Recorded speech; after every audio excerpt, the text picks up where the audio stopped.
Hi, I'm Tanya Ross of TBR Academy of Movement and Therapy, here with another video which I'm hoping you're linking it within a chain of videos on the neurodynamic testing so that you have the information.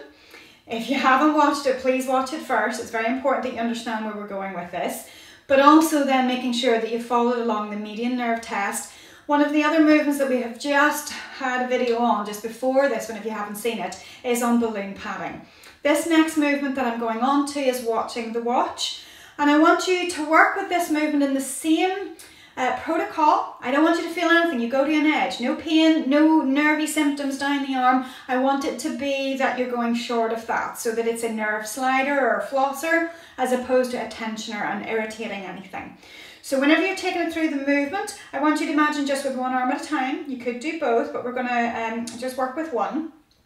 So we're going to imagine that the face of the watch is on the inside of your wrist. So the movement just coming from just a relaxed position and then taking the arm out. You're starting to come into a little bit of extension in through the wrist, fingers moving back as you expose the face of the watch, and then back down again. And you'll notice that my head is watching it as opposed to going away, which is going to start to link more with potentially this idea of a nerve tensioner.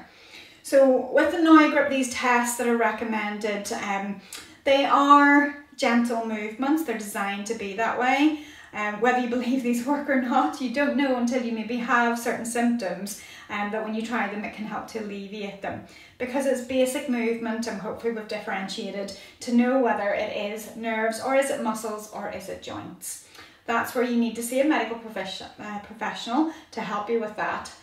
But certainly these movements are hopefully quite gentle, that you may be able to use them as some self-help movements. So with this, you could do up to about 10. You could do one side and then the other. And again with it, just making sure that they're slow and progressive. If you feel any symptoms before you get into the full end point of the movement, pull back, go slightly short so you work to that edge again. So I hope you find this video useful.